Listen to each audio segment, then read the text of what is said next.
Pak duduk, siap. Berdoa, mulai.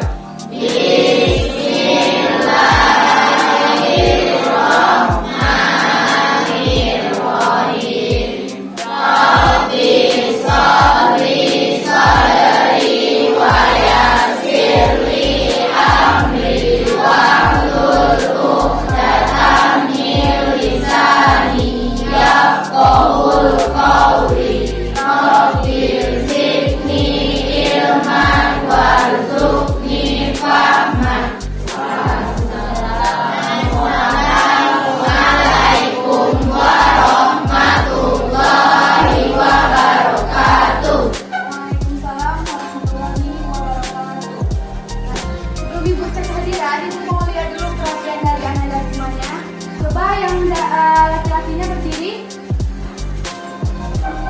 bajunya yang keadaan keluar ya. Ada, silakan duduk. Yang perempuan pakai kaos kaki. Oke ya semuanya.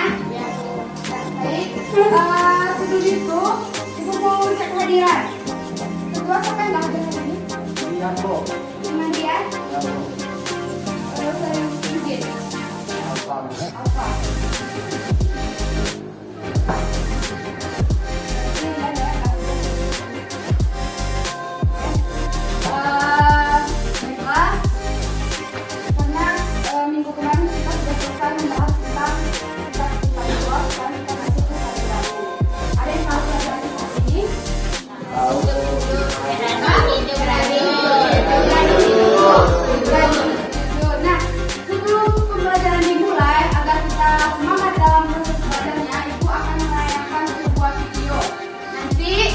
Ibu menayangkan sebuah video, ada video tentang berani hidup jujur juga. Nah, silakan Anda semua tulis di bukunya masing-masing atau di catatan maupun di latihannya. Silakan tulis hikmah apa yang dapat diambil dari video tersebut. Paham?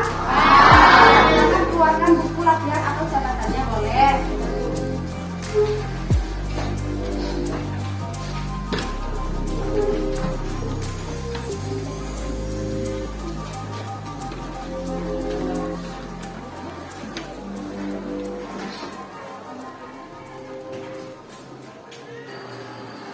Silakan disimak videonya.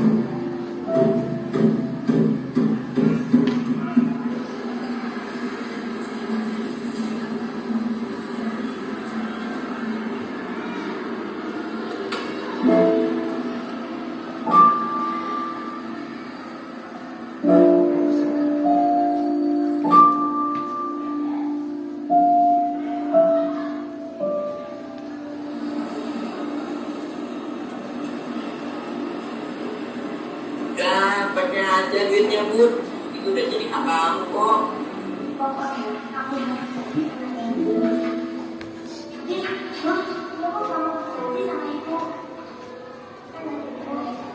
banyak maknanya.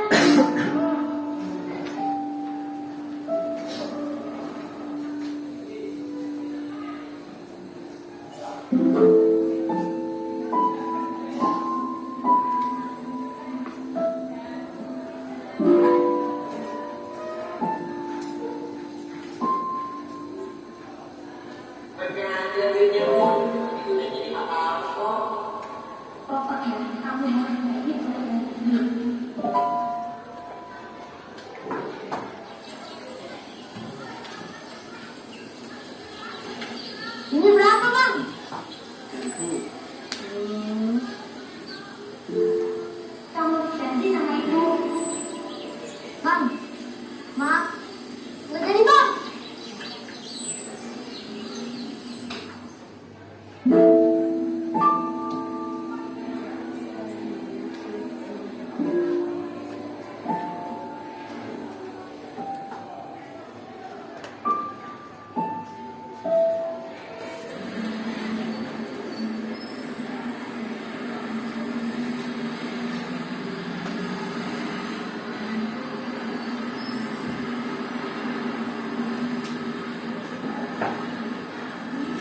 aja Bu duitnya.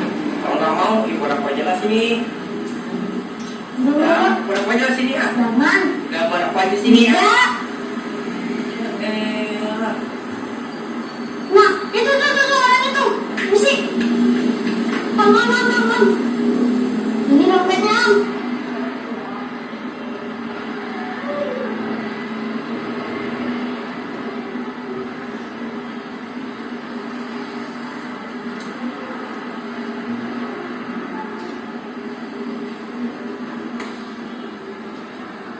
Kamu siapa? Video. Makasih ya Bu ya. Yang.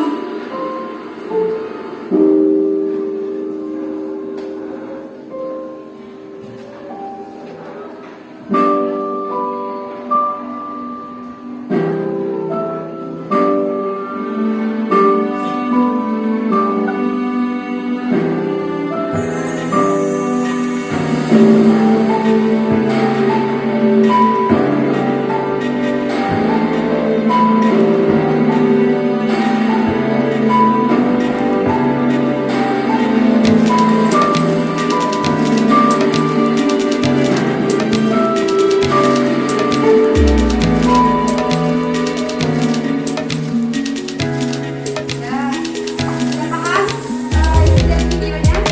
Nah, ya, silakan dibuat apa bermain apa diambil dari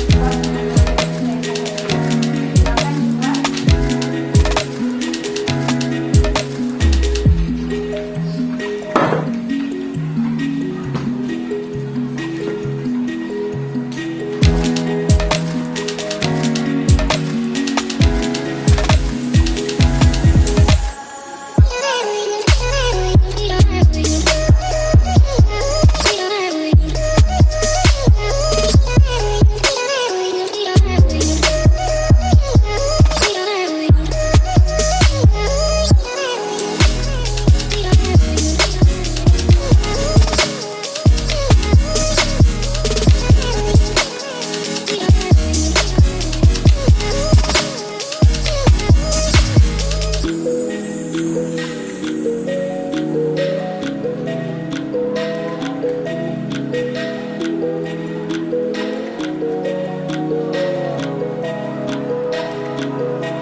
Sudah selesai?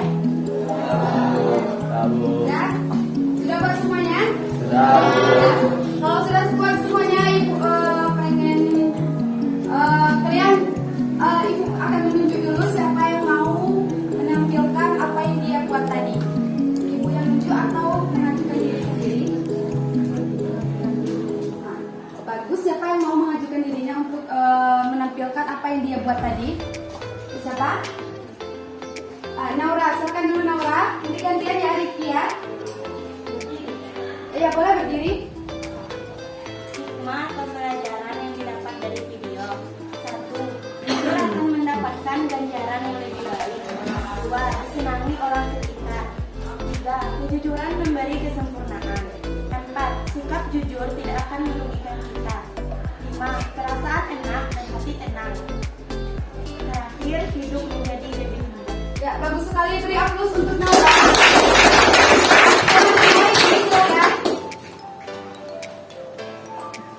Hikmah dari jujur adalah kunci dari sebuah kesuksesan. Jadi karena itu, ketika kita mendapatkan barang seseorang yang tidak perlu, maka kita harus mengembalikannya.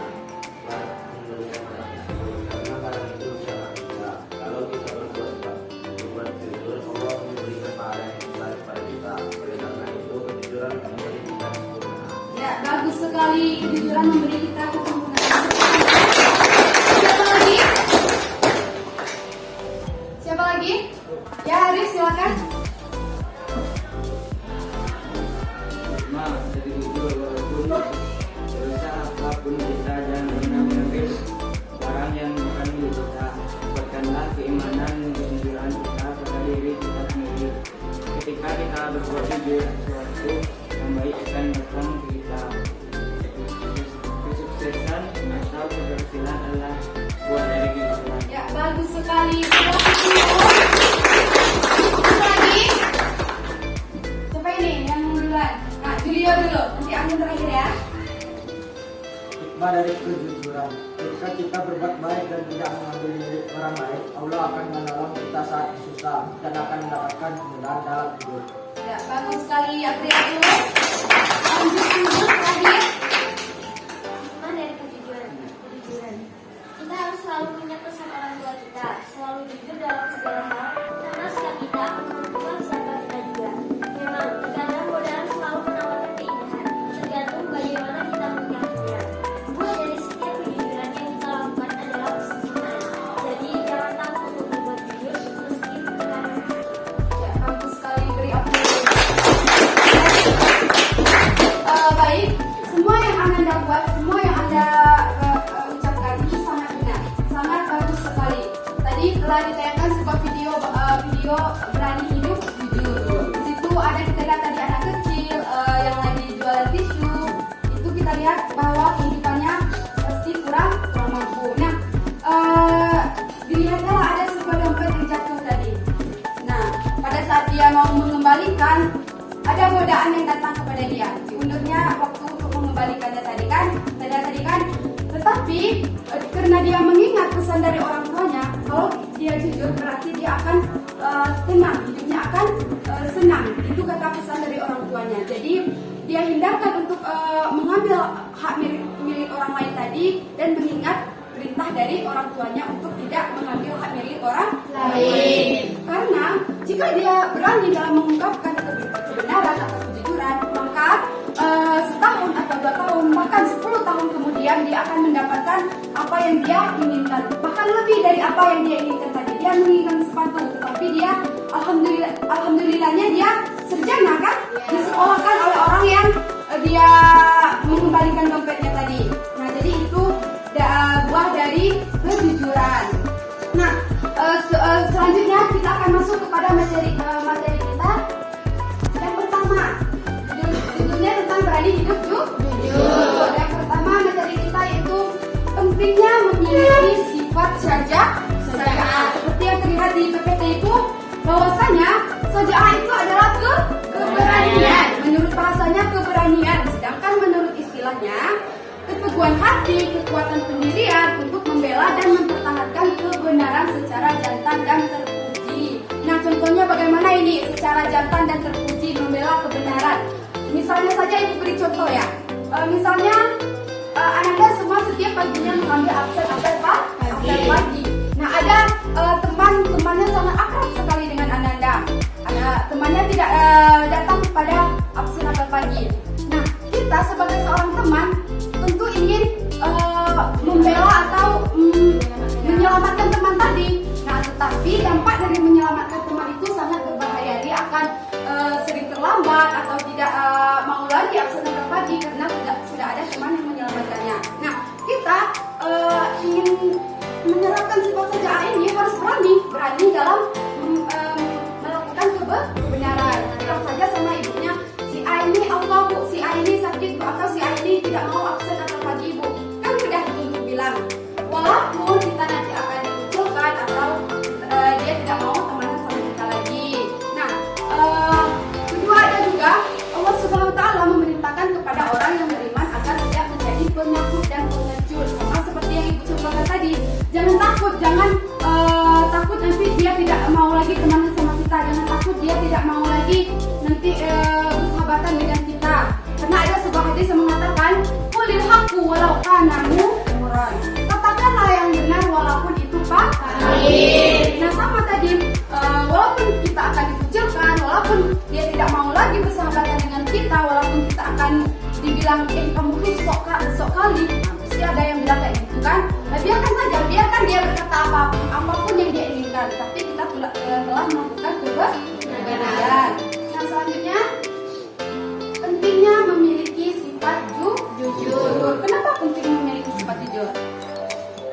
Kenapa penting memiliki sifat jujur?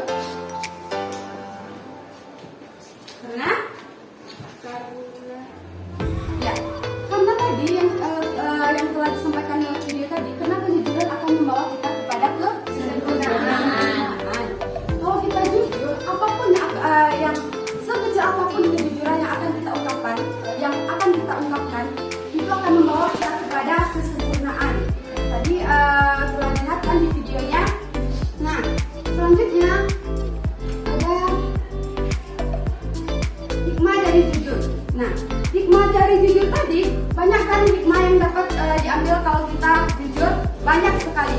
Jika kita jujur, perasaan hati kita akan benar. Kita tidak melakukan kesalahan karena kita berkata sesuai apa yang kita lihat, maka hati kita akan tenang. Nah, selanjutnya mendapatkan kemudahan serta selamat dari azab dan bahaya dan membawa kepada kebaikan, dicintai oleh Allah dan disenangi oleh orang lain. Nah, seandainya jika kita ini ada nih contoh orang yang memang jujur dengan orang yang pura-pura jujur. Misalnya saja kalau kita melihat orang yang jujur dalam ucapan, ketika dia cerita sama kita kan, dia punya ini atau punya itu, pasti dia memang ceritanya sebenar-benarnya, tidak ada gelisah, tidak ada rasa takut ataupun segala macam. Tetapi beda lagi dengan orang yang pura-pura jujur. Dia bilang dia punya ini, dia punya itu, atau punya segala macam. Tetapi pada saat dia cerita dia gelisah, banyak yang dia orang-ari matanya entah kemana, tangannya pegang ini pegang itu, karena dia bingung mau memikirkan apa lagi ya yang saya katakan kepada teman saya agar dia percaya kalau saya ini punya itu. Nah pasti ada mungkin kemungkinan besar orang yang seperti itu, tapi tidak di lokal ini, karena lokal ini insya Allah orangnya jujur ya. Nah sampai di sini ada yang ingin ditanyakan?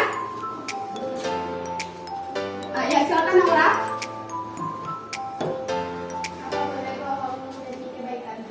Berbohong demi kebaikan. Nah, seperti yang Ibu katakan tadi, bahwasanya berbohong sekecil apapun itu itu adalah dosa. Tetapi Islam membolehkan berbohong demi kebaikan ada 3 hal. Pertama, berbohong dalam membela agama. Contohnya ada sebuah masjid. Ada masjid di kampung Ibu yang bernama Muhajirin misalnya kan. Nah, di masjid itu ada seorang ustadz yang ceramahnya luar biasa bagus sekali. Tetapi ada yang beragama non-Islam.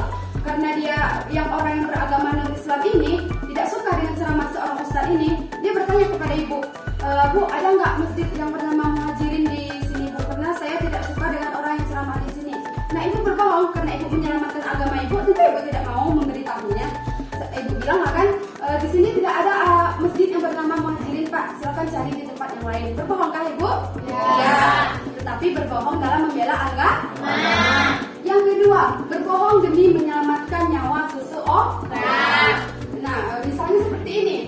Misalnya ada orang tuanya yang mungkin pekerjaannya merampok atau maling, mungkin kemungkinan mudah-mudahan tidak ada ya di sini ya.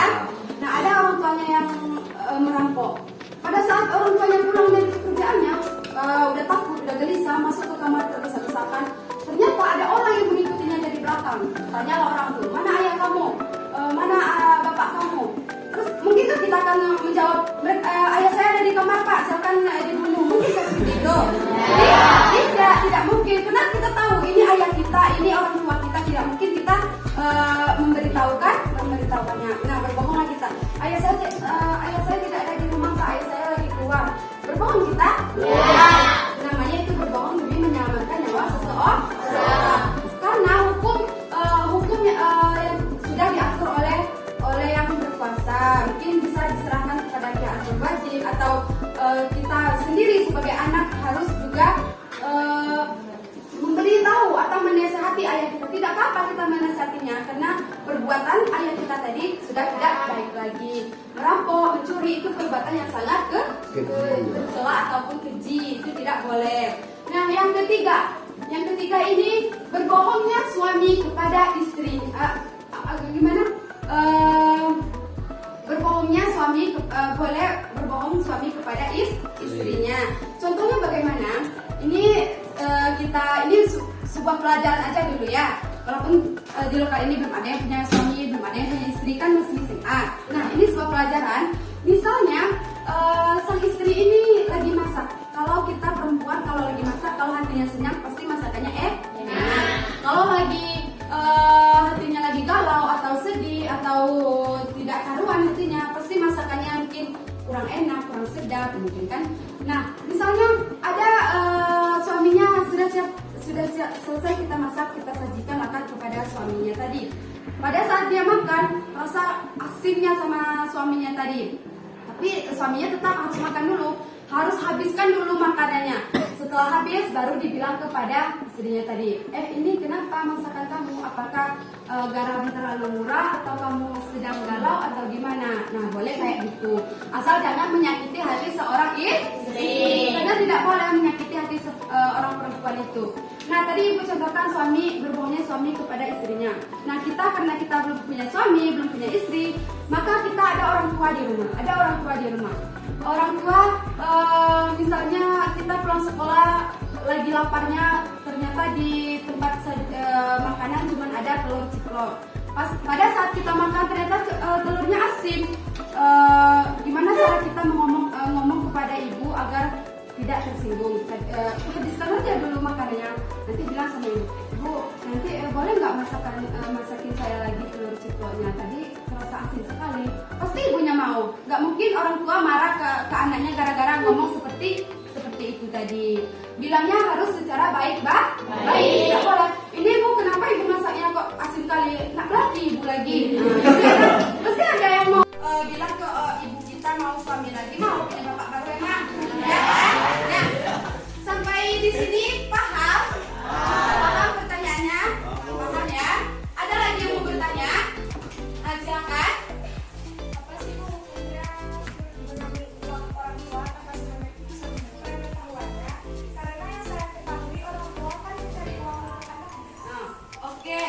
Apa sih Bu hukumnya mengambil uang orang tua padahal orang tua kan nyari uang untuk saya? Nah, ini saja contohnya.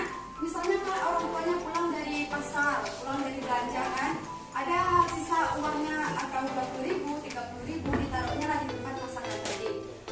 Pada saat kita lewat di situ, ada uang orang tua saya, dia lagi tidak punya uang, diambilnya lah uang tersebut. Boleh atau tidak? Tidak. Karena mengambil hak milik orang lain tanpa sepengetahuan itu dosa, sama dengan mencuri. Nah, lalu bagaimana caranya? Bukan orang tua mencari uang kan untuk saya, Bu. Kok dosa saya mengambil uang orang tua saya? Nah, kita beritahu saja ke orang tua kita, Bu, ini uangnya ada 30.000 di atas meja, boleh saya minta, Bu? Boleh saya ambil, Bu? Kan bisa kita bilang seperti itu. Bisa kan?